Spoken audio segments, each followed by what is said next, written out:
Sir, హైదరాబాద్లో లక్షలాది మంది ప్రజలు ఆందోళన చెందుతున్న సబ్జెక్ట్ ఇది. కాబట్టి ప్రభుత్వం నుంచి కొన్ని సూటిగా స్పష్టంగా సమాధానాలు అడుగుతా ఉన్నాం సార్. మంత్రి గారు చెప్పిన సమాధానంతో పూర్తి సంతృప్తి మాకు లేదు అధ్యక్ష, రాష్ట్ర ప్రజలకు కూడా లేదని నేను అనుకుంటా ఉన్నాను. ఎందుకంటే వారే జనవరి 2026లో మనకు ఈ సంవత్సరంలో జరిగిన జనవరి నెలలో జరిగిన అసెంబ్లీ సమావేశాలలో గౌరవ సభ్యులు ప్రశ్నించారు అధ్యక్ష. మూసీకి సంబంధించి ఆనాడు కొంతమంది మిత్రులు కాంగ్రెస్ శాసనసభ్యులు ప్రశ్న వేస్తే ఆ రోజు మంత్రి గారు ఇచ్చిన సమాధానం నా దగ్గర ఉంది.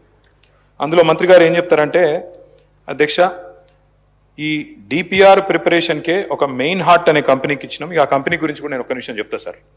అది పాకిస్తాన్లో బ్యాన్ చేసిండ్రు కంపెనీని, సింగపూర్లో బ్యాన్ చేసిండ్రు, అట్లాంటి కంపెనీకి ఇచ్చిండ్రు. సరే, వాళ్ళ మీద కేసులు ఉన్నాయి, అది కూడా మంత్రి గారు చెప్పాలా? ఓకే. అందులో ఏం చెప్పారంటే అధ్యక్ష, ఆ రోజు శాసనసభకి ఇచ్చిన సమాధానంలో గౌరవ మంత్రి గారు డిపిఆర్ ప్రిపరేషన్కే 18 నెలలు పడుతుంది అని ఈ సంవత్సరం జనవరి నెలలో మంత్రి గారు చెప్పారు. మరి డిపిఆర్ ప్రిపరేషన్కి 18 నెలలు పట్టే మాట నిజమే అయితే మళ్ళీ ఈరోజు మార్చిలో ఉన్నాం అధ్యక్ష. అంటే మంత్రి గారు సమాధానం చెప్పి 2 నెలలు కూడా కాలే. మరి ఇప్పుడు అకస్మాత్తుగా డిపిఆర్ ఎక్కడి నుంచి వచ్చింది? మంత్రి గారు దయచేసి అది ఉంటే కనుక మీ దగ్గర నిజంగానే కాపీ ఉంటే, మరి 18 నెలల్లో అంటే అద్భుతమైన వేగం అది. మరి ఇంత మెరుపు వేగంతో గవర్నమెంట్ పనిచేస్తుంటే మేము కూడా అభినందనలు చెప్పాలి. కాబట్టి డిపిఆర్ 18 నెలల్లో తయారవుతుందని చెప్పి 2 నెలల్లో చేసిన ఈ చమత్కారం ఏదైతే ఉందో ఆ డిపిఆర్ దయచేసి సభ ముందు పెట్టాలి, సభ్యుల ముందు పెట్టాలనేది ఫస్ట్ డిమాండ్ సార్. ఎందుకంటే ఇది ప్రభుత్వం ఇచ్చిన సమాధానం అధ్యక్ష. రెండవది అధ్యక్ష, నేను చూశాను మంత్రి గారు సభ వెలుపల చెప్పారు అధ్యక్ష. ఏం చెప్పారు? లాస్ట్ టైం హౌస్లోనే చెప్పినట్టున్నారు, అది కూడా ఇక్కడ చెప్పారు అధ్యక్ష, హౌస్లోనే చెప్పారు. అది కూడా గౌరవ మంత్రి శ్రీధర్ బాబు గారే చెప్పారు. ఇన్ ప్రిన్సిపల్ ఏడీబీ అనేది మూసీ ప్రాజెక్ట్ కోసం లోన్ మంజూరు చేసింది అని మంత్రి గారు ఇచ్చిన స్టేట్మెంట్ శాసనసభలో ఇచ్చారు అధ్యక్ష. సో ఫస్ట్ డిపిఆర్ మీరు చెప్పండి మంత్రి గారు, తర్వాత శాసనసభలో మీరు చెప్పిన మాట ఏడీబీ ఫండింగ్ అని. మేము నిజమేమో అనుకున్న తర్వాత మేము కూడా ఏడీబీ వారిని, అక్కడ మూసీ జనాందోళన్ అని ఒక సంస్థ ఉంది అధ్యక్ష, ఎంజేఏ అని, వారు ఏడీబీ వారిని అడిగారు. అడిగితే ఏడీబీ వారు చెప్పిన సమాధానం అధ్యక్ష నేను మంత్రి గారు కూడా పంపిస్తా. వారు ఏం చెప్పారంటే, జనవరి 23 నాడు ఏడీబీ ఇచ్చిన సమాధానం అధ్యక్ష. ఏం చెప్పారు? No ADB financing approved and no DPR submitted by MRDCL. This is ADB's response.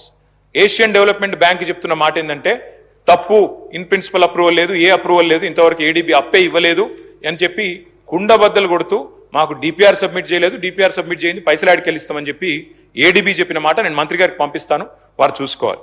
అయితే మళ్ళీ ఏమన్నా జనవరి నుంచి మరి ఈ హౌజు ఇప్పుడు మార్చిలో జరుగుతుంది కదా, ఈ లోపల ఏమన్నా డెవలప్మెంట్ అయిందా అని చెప్పి మార్చి 11 నాడు మళ్ళీ ఒకసారి ఇదే సంస్థ వాళ్ళు అసెంబ్లీ ప్రారంభం అవుతుంది కదా, ఏమైనా డెవలప్మెంట్ ఉందా అని చెప్పి పోయినారు అధ్యక్ష. పోయితే మళ్ళీ మార్చి 11 నాడు ఏడీబీ ఏషియన్ డెవలప్మెంట్ బ్యాంక్ ఇచ్చిన లెటర్ అధ్యక్ష. ఏం చెప్పారు అధ్యక్ష అందులో? Status remains unchanged since our meeting with your group on 23rd జనవరి. అంటే 23rd జనవరి ఏ మాట అయితే చెప్పారో, ఏ లోను మంజూరు చేయలేదు, మాకు ఏ డిపిఆర్ గవర్నమెంట్ సబ్మిట్ చేయలేదనే మాట, దాని ప్రకారమే ఏడీబీ మళ్ళొక్కసారి ఈ నెల 11వ తారీఖు నాడు స్పష్టంగా ఉత్తరం రాసింది. ఇది కూడా నేను మంత్రి గారికి పంపుతున్నా. దయచేసి మంత్రి గారు కరెక్ట్ చేసుకోవాలా. Because either you are misleading the house or misleading the people or you are being misled by your officers. Either one of them it's true మంత్రి గారు. ఏడీబీ ఇంతవరకు ఇన్ ప్రిన్సిపల్ ఇయ్యలేదు, మీరు డిపిఆర్ ఇయ్యలేదు, మీ దగ్గర డిపిఆర్ లేదు. 18 నెలల్లో తయారవుతుందన్న డిపిఆర్ 2 నెలలు ఎట్లా తయారైంది?